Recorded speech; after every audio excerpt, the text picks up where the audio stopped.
Hello student, last class में हमने complete किया था कि जब दोनों निर्देश तंत्रों के मूल बिंदु प्रारंभ में क्या हो, संपाती नहीं हो, उस कंडीशन में लगा रहा था हमने स्थिति का रूपांतरण। जो सेकंड पॉइंट है हमारा वो है, जो सेकंड टॉपिक, दो बिंदुओं के मध्य विस्थापन का रूपांतरण या विस्थापन की गैलीलियन निश्चलता। ये एग्जाम की दृष्टि से काफ़ी इम्पोर्टेंट टॉपिक है कि सिद्ध करो कि गैलीलियन रूपांतरण के अंतर्गत विस्थापन निश्चल रहता है। तो टॉपिक है हमारा आज का, जो टॉपिक है दो बिंदुओं के मध्य विस्थापन का रूपांतरण। सेकंड टॉपिक है आपका, फर्स्ट टॉपिक था आपका स्थिति का रूपांतरण। फर्स्ट टॉपिक के अंतर्गत हमने दो टॉपिक पढ़े थे। फर्स्ट टॉपिक स्थिति का रूपांतरण, पहली कंडीशन जब दोनों निर्देश तंत्रों के मूल बिंदु प्रारंभ में संपाती हों। सेकंड पॉइंट था जब दोनों निर्देश तंत्रों के मूल बिंदु प्रारंभ में संपाती नहीं हो। अब हमारा जो सेकंड पॉइंट है, दो बिंदुओं के मध्य विस्थापन का रूपांतरण या गैलीलियन विस्थापन की गैलीलियन निश्चलता।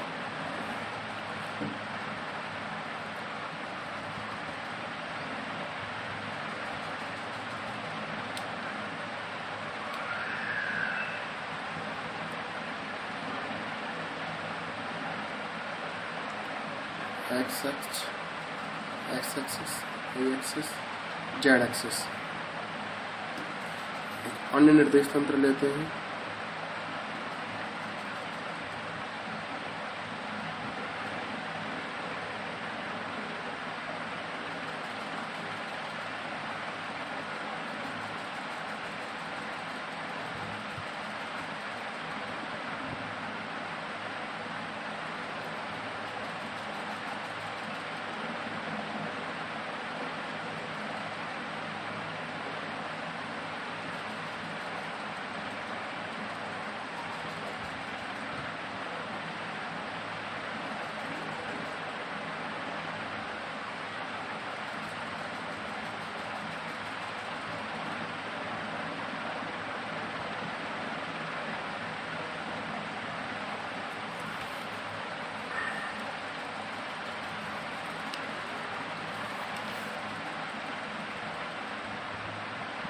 तो देखो बेटा, ये दो निर्देश तंत्र है आपका। पहला निर्देश तंत्र एस निर्देश तंत्र, दूसरा निर्देश तंत्र एस डैश निर्देश तंत्र। एस निर्देश तंत्र स्थिर है, जबकि एस डैश निर्देश तंत्र एस निर्देश तंत्र के सापेक्ष बी नोट वेग से क्या है, गतिशील। बिंदु पी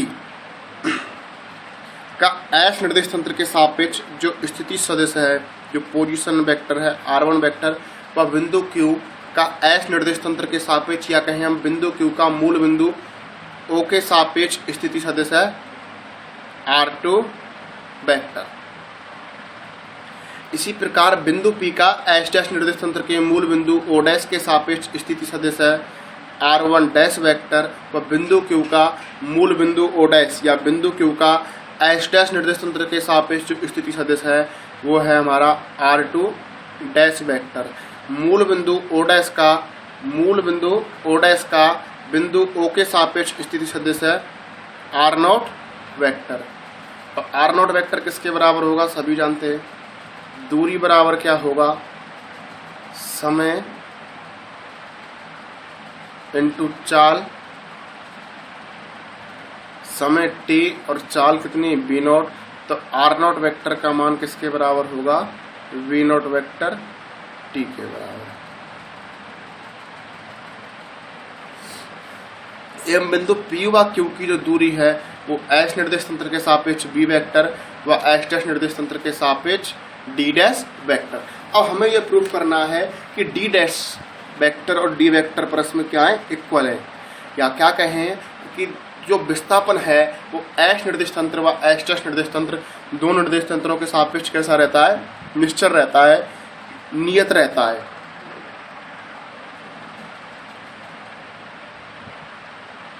तो देखो बेटा,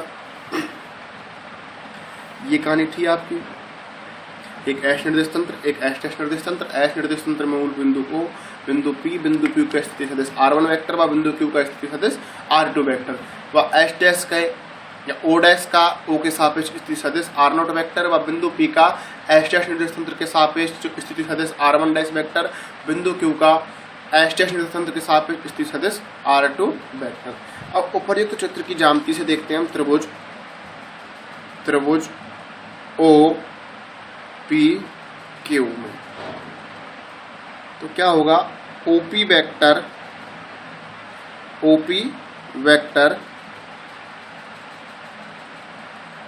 प्लस पी क्यू वेक्टर किसके बराबर होगा, ओ क्यू वेक्टर के। ओपी वेक्टर का मान R1 vector, P Q vector का मान D vector, O Q vector का मान R2 वेक्टर। तो यहाँ से D वेक्टर का जो मान निकालेंगे हम किसके बराबर मिलेगा, R2 vector minus R1 vector. समीकरण 1 क्या मिला हमको, ये एस निर्देश तंत्र में दोनों बिंदुओं, जो बिंदु P और Q है, उनके मध्य जो विस्थापन है, वो जो दूरी है, वो क्या है, D वेक्टर किसके बराबर, R2 vector minus R1 vector के। अब हमने क्या माना था, ये जो हमारा निर्देश तंत्र था एस डैश, इस निर्देश तंत्र के सापेक्ष एस निर्देश तंत्र के सापेक्ष बी नोट वेग से क्या है, गतिशील। व एस निर्देश तंत्र में बिंदु P का स्थिति सदिश R1 वेक्टर व बिंदु Q का स्थिति सदिश R2 वेक्टर। तो देखो त्रिभुज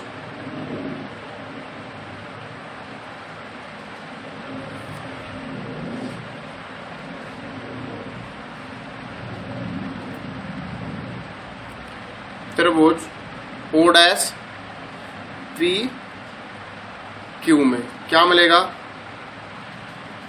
O dash P vector plus P Q vector किसके बराबर, ओ क्यू वेक्टर के। ओ डैश पी वेक्टर का मान R1 dash vector plus D dash vector किसके बराबर मिलेगा, R2 डैश वेक्टर के। तो यहाँ से हम D डैश वेक्टर की वैल्यू निकाले, किसकी वैल्यू निकाले, D डैश वेक्टर की वैल्यू। तो D डैश वेक्टर किसके इक्वल मिलेगा आपको, R2 dash vector minus R1 dash vector.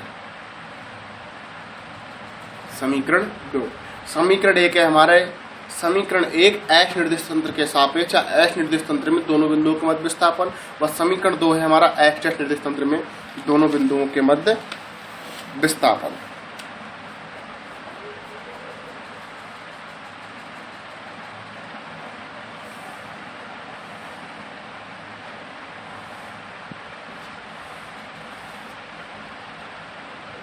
और लास्ट क्लास में हमने पढ़ाया था गैलीलियन रूपांतरण।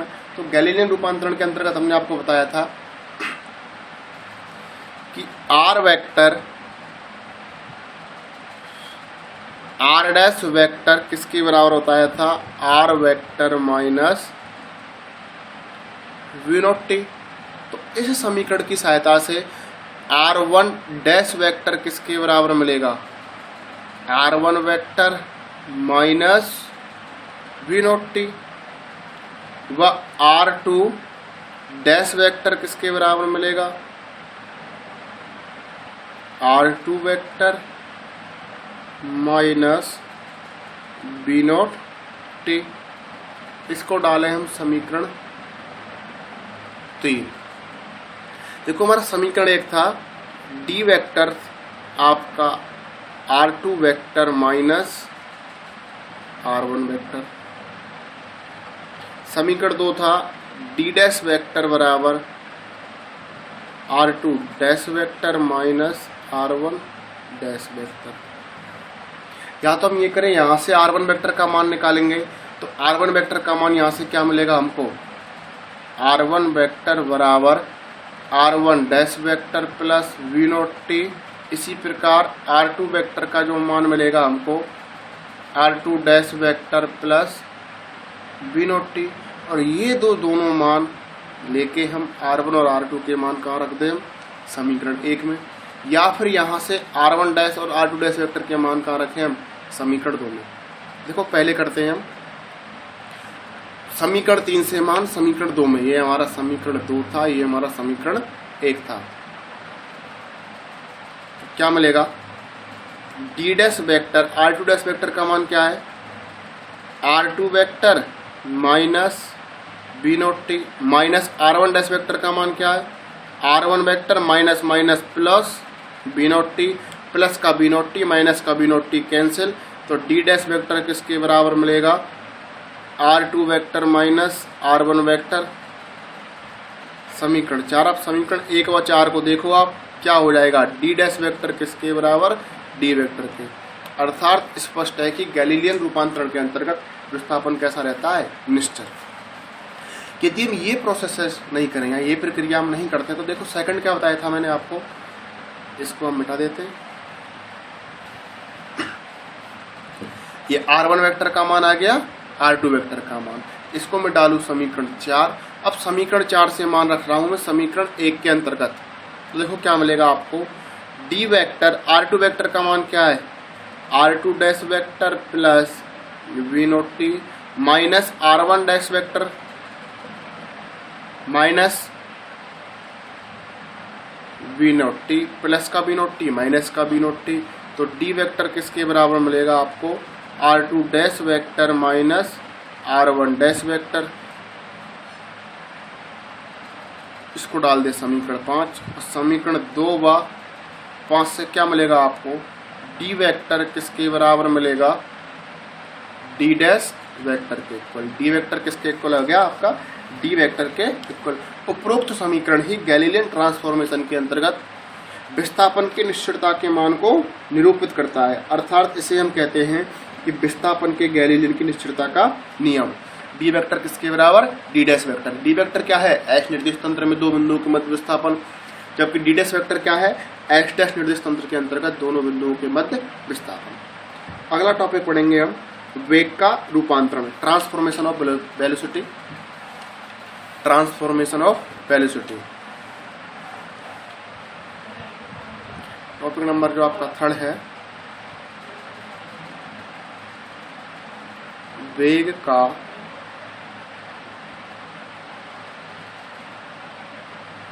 रूपांतरण। देखो हमने लास्ट क्लास में कल कंप्लीट किया था हमने गैलीलियन रूपांतरण समीकरण। तो हम गैलीलियन रूपांतरण समीकरण के अंतर्गत जो स्थिति का समीकरण था, क्या आया था आपका, R dash vector minus R vector minus V naught T. अब किसका निकाल रहे हैं हम, वेग का रूपांतरण। अर्थात यदि बिंदु P कैसा है, गतिशील है, तो गतिशील है तो क्या होगा, उसका अंतर्गत वेग होगा, और वेग किसके इक्वल होता है, v बराबर dv बटे dt। तो हम इस उपरोक्त समीकरण का t के सापेक्ष क्या करें, अवकलन करें, तो क्या मिलेगा आपको, dr डैश वेक्टर बटे dt बराबर dr वेक्टर बटे dt माइनस d बटे dt v not t।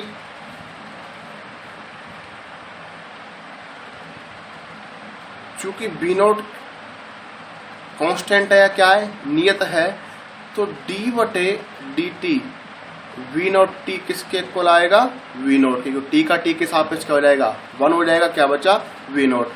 D R dash बटे डी टी क्या बनेगा, V dash vector minus D R बटे डी टी किसके equal, V vector minus V naught vector. उपरोक्त समीकरण गैलीलियन रूपांतरण के अंतर्गत वेग के रूपांतरण के मान को दर्शाता है। अर्थात v डैश वेक्टर किसके इक्वल नहीं है, v वेक्टर के इक्वल। गैलीलियन रूपांतरण के अंतर्गत जो वेग होते हैं वो कैसे होते हैं, नियत नहीं होते हैं। अर्थात वेग के अंतर्गत क्या नहीं होती है, निश्चितता नहीं होती है। अगला टॉपिक है आपका त्वरण का रूपांतरण, topic number 4।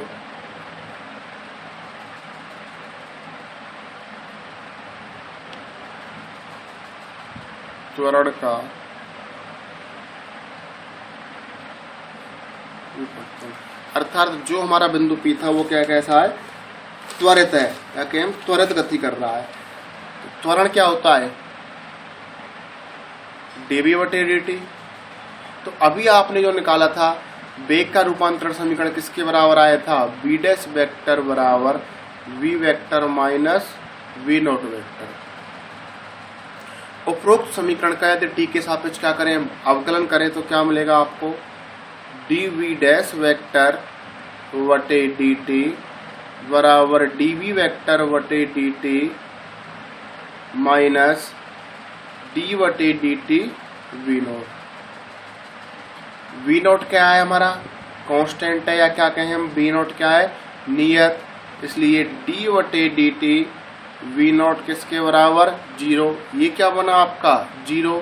D v dash वटे डी टी किसके इक्वल हो जाएगा, ए डैश वेक्टर के इक्वल, अर्थात बिंदु पी का एस डैश निर्देश तंत्र के सापेक्ष त्वरण।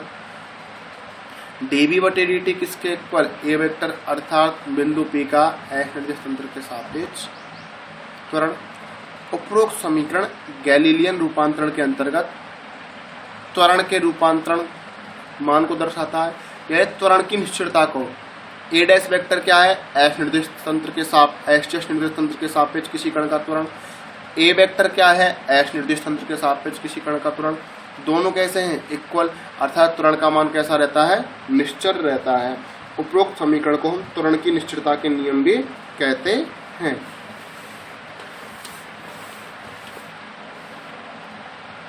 अगला टॉपिक है हमारा बल का रूपांतरण।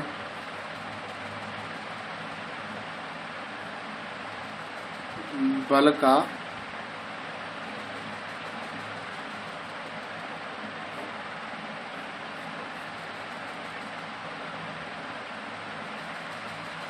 रूपांतरण। चूंकि गैलीलियन रूपांतरण के अंतर्गत द्रव्यमान कैसा रहता है, नियत रहता है, तथा त्वरण भी कैसा रहता है, निश्चल रहता है। तो त्वरण की निश्चलता हमने अभी थोड़ी देर पहले प्रूफ की है कि ए डैश वेक्टर किसके इक्वल, ए वेक्टर के इक्वल, और द्रव्यमान भी कैसा रहता है, निश्चल। या मैं कहूँ उपरोक्त समीकरण में दोनों ओर m का गुणा करूँ तो क्या मिलेगा, m ए डैश वेक्टर किसके इक्वल मिलेगा, m ए वेक्टर। बिंदु P का एस डैश निर्देश तंत्र के सापेक्ष जो बल है वो एफ डैश वेक्टर, तो एस निर्देश तंत्र के सापेक्ष जो बल है एफ वेक्टर। और हम सभी जानते हैं एफ बराबर क्या होता है बेटा, एम ए। तो एफ डैश किसके बराबर आएगा, एम ए डैश वेक्टर के, एफ किसके बराबर, एम ए वेक्टर के, एफ डैश वेक्टर किसके इक्वल आ गया, एफ वेक्टर। उपरोक्त समीकरण गैलीलियन रूपांतरण के अंतर्गत बल के रूपांतरण के मान को दर्शाता है, या कहें उपरोक्त समीकरण को हम गैलीलियन रूपांतरण के अंतर्गत बल की निश्चलता का नियम भी कहते हैं।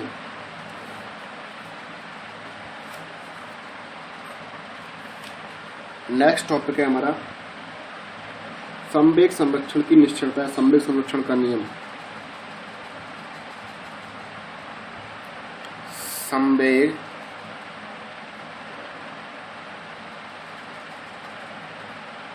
संरक्षण का नियम या संवेग की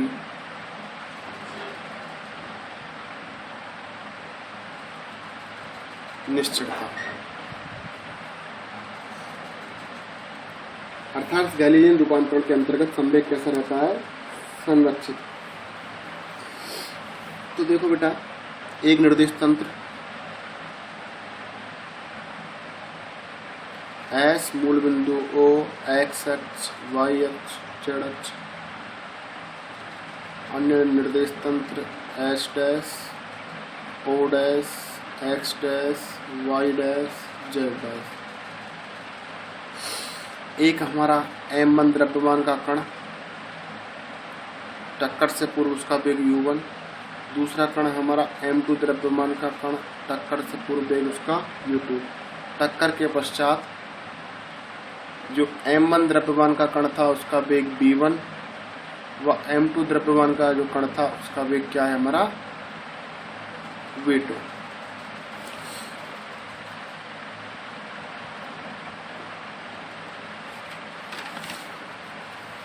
संवेग संरक्षण का नियम सभी जानते हैं। संवेग संरक्षण का नियम क्या होगा, टक्कर से पूर्व संवेग बराबर टक्कर के पश्चात संवेग। अर्थात टक्कर से पूर्व संवेग क्या बनेगा, m1 u1 plus m2 u2 किसके equal, m1 b1 plus m2 v2।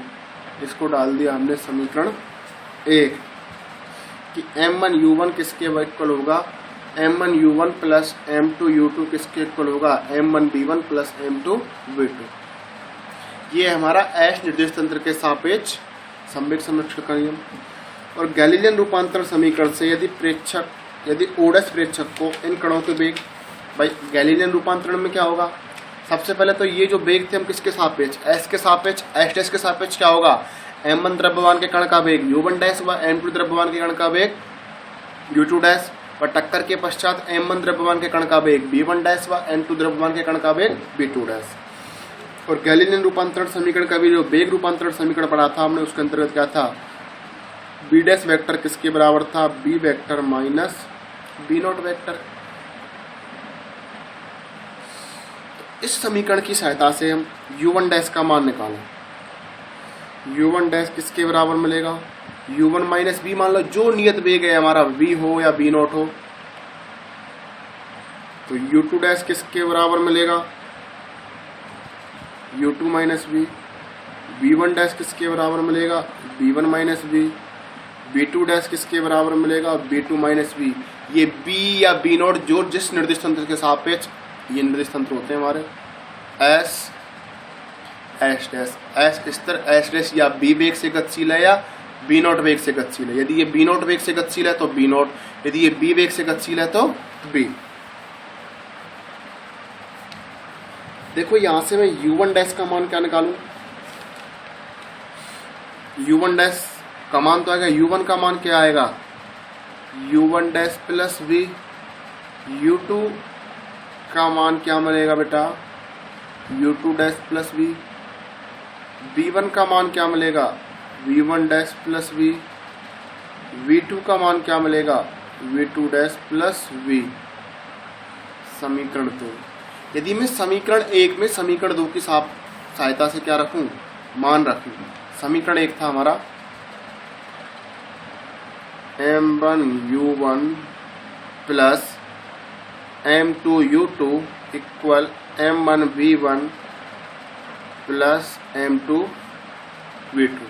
तो देखना बेटा क्या बनेगा, M1U1 का मान क्या है, U1 dash plus V plus M2U2 dash plus V बराबर M1 V1 dash plus V plus M2V2 dash plus V। अब देखो इसको सॉल्व करेंगे तो क्या मिलेगा हमको, M1U1 dash plus M1V plus M2U2 dash plus M2V बराबर M1V1 dash plus M1V plus M2V2 dash plus M2V। M1V से M1V, M2V से M2V, तो क्या रह जाएगा, M1U1 dash plus M2U2 dash किसके इक्वल मिलेगा, M1V1 dash plus M2V2 dash. ये किसको दर्शाएगा, एस डैश निर्देश तंत्र में संवेग संरक्षण का नियम। लेके क्या चले थे हम, एस निर्देश तंत्र में संवेग संरक्षण का नियम। एस निर्देश तंत्र में संवेग संरक्षण का नियम क्या था, M1U1 प्लस M2U2 किसके इक्वल था, M1B1 प्लस M2V2। और प्रूफ क्या कर दिया हमने, एस डैश निर्देश तंत्र के सापेक्ष संवेग संरक्षण का नियम या एस डैश निर्देश तंत्र में संवेग संरक्षण का नियम, M1U1 dash plus M2U2 dash किसके equal, M1B1 dash plus M2B2 dash. अर्थात स्पष्ट है कि जो निर्देश तंत्र एस निर्देश तंत्र में जो संवेग संरक्षण था वही का संरक्षित रहता है, एस डैश निर्देश तंत्र में संरक्षित रहता है। अर्थात हम कह सकते हैं कि गैलीलियन रूपांतरण के अंतर्गत संवेग कैसी राशि होती है, निश्चर राशि होती है। नेक्स्ट टॉपिक है हमारा ऊर्जा संरक्षण। जैसे हमने संवेग संरक्षण को क्या किया था, प्रूफ किया था, संवेग संरक्षण को सिद्ध किया था कि गैलीलियन रूपांतरण के अंतर्गत, गैलीलियन ट्रांसफॉर्मेशन के अंतर्गत मोमेंटम क्या रहती है, एक निश्चित क्वांटिटी है। जो मोमेंटम है हमारा वो कैसी है, निश्चित क्वांटिटी है। ठीक उसी प्रकार एनर्जी भी गैलीलियन ट्रांसफॉर्मेशन के अंतर्गत निश्चित क्वांटिटी होगी। तो नेक्स्ट टॉपिक है हमारा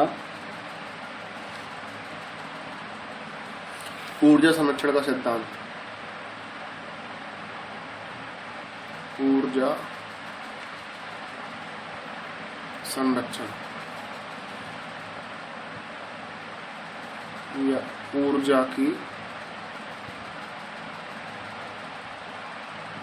निश्चितता। ठीक उसी प्रकार देखो बेटा, मूल बिंदु ओ, निर्देश तंत्र S, X axis, Y axis, Z axis. Z dash, X dash, Y dash, O dash. X निर्देश तंत्र के सापेक्ष क्या हो जाएगा? u1 वेग, m1 द्रव्यमान के पिंड का वेग, u2 वेग, m2 द्रव्यमान के पिंड का वेग। जबकि एक्स डैश निर्देश तंत्र के सापेक्ष क्या हो जाएगा? u1 dash m1, u2 dash m2। टक्कर के पश्चात क्या मिलेगा? एक्स निर्देश तंत्र के सापेक्ष v1 v2, जबकि एक्स डैश के सापेक्ष बात करें तो v1 डैश v2 डैश। ठीक है। और हम जानते हैं ऊर्जा कैसी रहती है संरक्षित, तो ऊर्जा संरक्षण के सिद्धांत से क्या होगी? टक्कर से पूर्व ऊर्जा बराबर टक्कर के पश्चात ऊर्जा। जितनी ऊर्जा टक्कर से पूर्व थी उतनी ऊर्जा कहाँ होगी? टक्कर के पश्चात। अर्थात 1/2 m1 u1 square plus 1/2 m2 u2 square किसके बराबर? 1/2 m1 v1 square plus 1/2 m2 v2 square plus capital Q। यहाँ जो कैपिटल Q होती है वो वह ऊर्जा या ऊर्जा का वह मान होता है जो घर्षण, ध्वनि, टक्कर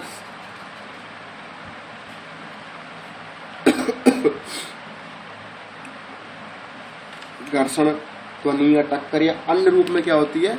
नष्ट होती है। तो ये तो क्या हो गया हमारा एस निर्देश तंत्र के सापेक्ष क्या आया? एस निर्देश तंत्र में ऊर्जा संरक्षण का सिद्धांत। अब ये एस निर्देश तंत्र के सापेक्ष लेके किस में लाना है हमको? एस निर्देश तंत्र में। जिस प्रकार से हमने संवेग संरक्षण के नियम को निश्चितता को सिद्ध किया था, ठीक उसी प्रकार से ऊर्जा संरक्षण के सिद्धांत की निश्चितता को प्रूव कर।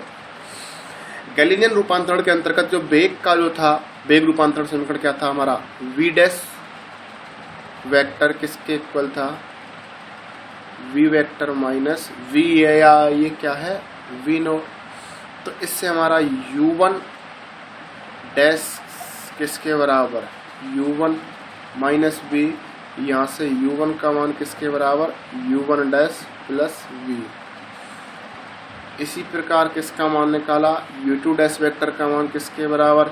u2 माइनस v, u2 का मान u2 dash plus v। v1 dash का मान v1 माइनस v, तो v1 का मान v1 plus v। v2 dash का मान v2 माइनस v, तो v2 बराबर v2 डैश प्लस v। ये सभी मान हम जो समीकरण एक है उसमें क्या रखते हैं? देखो क्या मिलेगा? 1/2 m1 u1 स्क्वायर, u1 क्या है हमारा? u1 बन जाएगा हमारा u1 डैश प्लस v का whole square plus 1/2 m2 u2 क्या है? u2 डैश प्लस v का whole square equal 1/2 m1 v1 किसके इक्वल? v1 डैश प्लस v के whole square plus 1/2 v2 dash plus v का होल स्क्वायर। सभी जानते हैं a प्लस b का स्क्वायर क्या होगा? a square plus b square plus 2ab। तो देखो बेटा, और प्लस में क्या चल रहा है आपका? q। 1/2 m1 u1 dash square a square plus 1/2 m1 v square plus a square plus b square plus 2ab। तो 2 से 2 cancel, m1 u1 dash v plus 1/2 m2 u2 dash square plus 1/2 m2 v square plus m2 u2 dash v equal किसके बराबर मिलेगा 1/2 m1 v1 dash square plus 1/2 m1 v square plus m1 v1 dash v plus 1/2 m2 v2 dash square 1/2 m2 v square plus m2 v2 dash v। देखो बेटा 1/2 m1 v square 1/2 m1 v square 1/2 m2 v2 m2 v square 1/2 m2 v square. तो क्या मिलेगा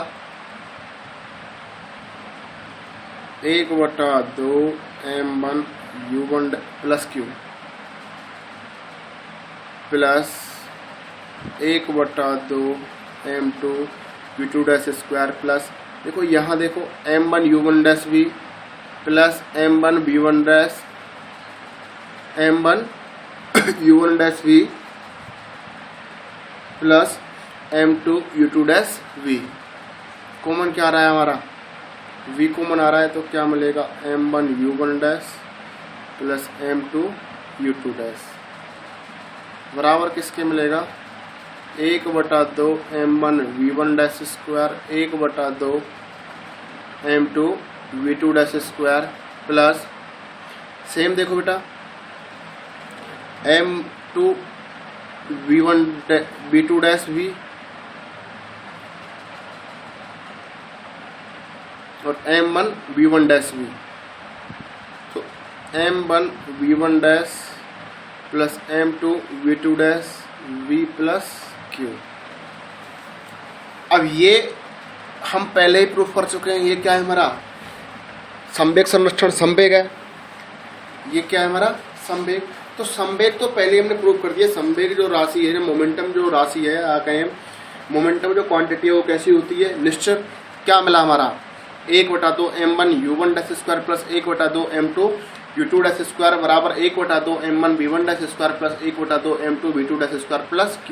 अर्थात हम लेके चले थे एस निर्देश तंत्र में संवेग संरक्षण का नियम ऊर्जा संरक्षण का नियम 1/2 m1 v1 square u1 square plus 1/2 m2 u2 square बराबर 1/2 m1 v1 dash v1 square plus 1/2 m2 v2 square plus q।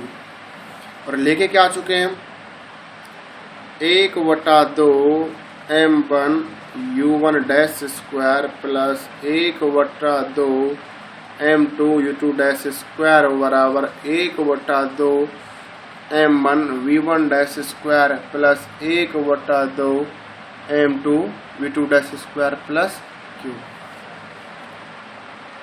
S निर्देश तंत्र में ऊर्जा संरक्षित और ये क्या होगी हमारे एस डैश निर्देश तंत्र में ऊर्जा संरक्षित। अर्थात एस डैश निर्देश तंत्र में भी ऊर्जा यथावत रहती है जैसे कहा थी एस निर्देश तंत्र में। तो उपरोक्त समीकरण ऊर्जा के संरक्षण के मान को निरूपित करता है। अर्थात गैलीलियन रूपांतरण के अंतर्गत जो एनर्जी है वो एक निश्चित क्वांटिटी होती है क्योंकि मोमेंटम जो संवेग है हम पहले प्रूव कर सके वो कैसी थी निश्चित राशि। तो ये तो हमारा ऑलरेडी निश्चित है तो ये किसके बराबर मिला इसके बराबर। अर्थात एस और एस डैश दोनों निर्देश तंत्रों में ऊर्जा कैसी होती है संरक्षित होती है। आज की क्लास का जो लास्ट टॉपिक हमारा हुआ है न्यूटन के नियमों की निश्चितता। एग्जाम की दृष्टि से काफी इम्पोर्टेंट टॉपिक है।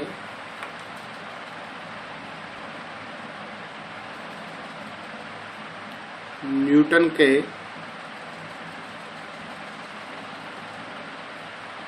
नियमों की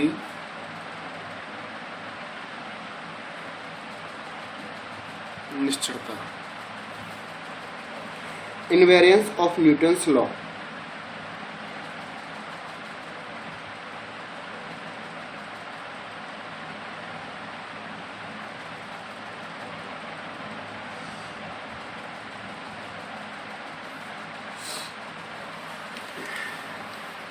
तो न्यूटन ने अनेक प्रयोगों के आधार पर 3 गति संबंधी नियम दिए जिन्हें न्यूटन के नियम कहते हैं, सभी जानते हैं। ये नियम यांत्रिकी के चिरसम्मत नियम के नाम से भी जाने जाते हैं। क्या हम कहें न्यूटन के नियम चिरसम्मत यांत्रिकी के नाम से भी जाने जाते हैं। तो न्यूटन के जो 3 नियम थे उनमें से जो न्यूटन का प्रथम नियम था वो किसका नियम था? जड़त्व का नियम। प्रथम नियम।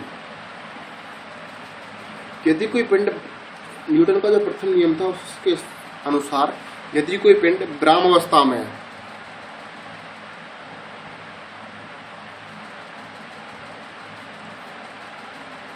तो वह सदैव स्थिर ही रहेगा, और यदि गतिमान है तो उसी दिशा में गति करता रहेगा तब तक कि उस पर कोई बाह्य बल ना लगाया जाए। न्यूटन का जो प्रथम नियम है, यदि कोई पिंड क्या है विरामावस्था में तो वह कैसा रहेगा? विराम ही रहेगा या स्थिर ही रहेगा। और यदि कोई पिंड क्या है गतिशील अवस्था में तो वह कैसा रहेगा? गतिशील ही रहेगा जब तक कि उस पर कोई बाह्य बल ना लगाया जाए। ये न्यूटन का प्रथम नियम कहलाता है, और प्रथम नियम को ही जड़त्व का नियम कहते हैं।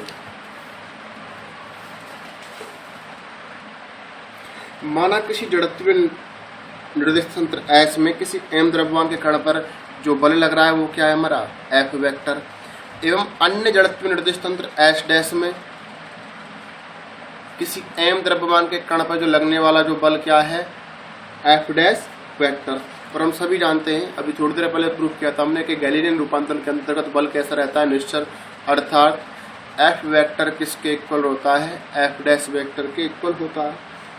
यदि तंत्र में S कण पर कार्यकारी बल क्या है? शून्य। कहें हम F निर्देश तंत्र में जो कण है उस पर जो बल लग रहा है उसका मान क्या है? शून्य।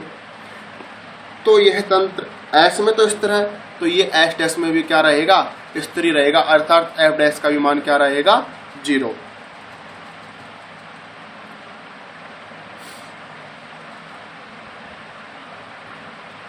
न्यूटन का प्रथम नियम क्या था? जड़त्व का नियम। यदि कोई कण क्या है? स्थिर है तो स्थिर रहेगा, गतिशील है तो गतिशील। F वेक्टर किसके बराबर होता है? F डैश वेक्टर के। हम कह रहे हैं F वेक्टर बराबर क्या है? 0। सभी जानते हैं F0। F बराबर क्या होता है? ma। F का मान 0 तो a बराबर क्या हो गया? 0। a बराबर 0, इसका मतलब dp बटे dt बराबर क्या हो गया? 0। v क्या होगा? कांस्टेंट। या तो क्या होगा? स्थिर होगा, या क्या होगा? एक समान वेग से गतिशील। तो जो मान S निर्देश तंत्र में वही काम मिलेगा S डैश में। अर्थात यदि पिंड S निर्देश तंत्र में क्या है? स्थिर, तो S डैश में भी क्या रहेगा? स्थिर। यदि S निर्देश तंत्र में क्या है? गतिशील, तो S डैश में भी क्या रहेगा? गतिशील। यही क्या है? हमारा न्यूटन का प्रथम नियम है, जड़त्व का प्रथम नियम। यही क्या न्यूटन के नियम की क्या है? निश्चरता। तो ये इस प्रकार स्पष्ट है कि गैलीलियन रूपांतरण के अंतर्गत न्यूटन का प्रथम नियम कैसा रहता है? निश्चर रहता है। न्यूटन का जो द्वितीय नियम होता है वो होता है किसी पिंड के रेखीय संवेग में परिवर्तन की दर उस पर लगने वाले कार्यकारी बल के कैसी रहती है? समानुपाती होती है। अर्थात F वेक्टर प्रोपोर्शनल किसके होता है? dp वेक्टर बटे dt। या कहें हम F वेक्टर किसके बराबर होता है? dp बटे dt। F डैश वेक्टर किसके बराबर होगा? dp डैश वेक्टर बटे dt। और हम जानते हैं गैलीलियन रूपांतरण के अंतर्गत बल जो फोर्स है वो कैसी क्वांटिटी होती है? निश्चर क्वांटिटी। F वेक्टर किसके equal? F dash. F dash के इक्वल है तो क्या हो जाएगा? dp वेक्टर बटे dt किसके इक्वल होगा? dp डैश वेक्टर के बटे dt। अर्थात गैलीलियन रूपांतरण के अंतर्गत न्यूटन का जो सेकंड नियम रहता है वो कहता रहता है? निश्चर रहता है। अगला जो नियम है न्यूटन का तृतीय नियम, लास्ट न्यूटन का नियम है वो है क्रिया प्रतिक्रिया का नियम। अभी हमने पढ़ा बल के रूपांतरण के नियम से कि F वेक्टर किसके इक्वल था? आपका F डैश वेक्टर के इक्वल। तो गैलीलियन रूपांतरण में बल निश्चर राशि रहती है। अर्थात दोनों ही निर्देश तंत्रों में F व S डैश में क्रिया व प्रतिक्रिया बल कैसे रहेंगे? निश्चर। जब बल निश्चर है तो क्रिया प्रतिक्रिया बल भी कैसे रहेंगे? निश्चर। अर्थात न्यूटन का तृतीय नियम भी गैलीलियन रूपांतरण के अंतर्गत कैसा रहता है? निश्चर रहता है। तो ये थी आपकी गैलीलियन रूपांतरण के अंतर्गत न्यूटन के नियम की निश्चरता। तो यहाँ आपका जो यूनिट फर्स्ट है उसका फर्स्ट चैप्टर कंप्लीट होता है। नेक्स्ट लेक्चर में हम यूनिट फर्स्ट के जो फर्स्ट चैप्टर के जो न्यूमेरिकल है न्यूमेरिकल कंप्लीट करते हैं।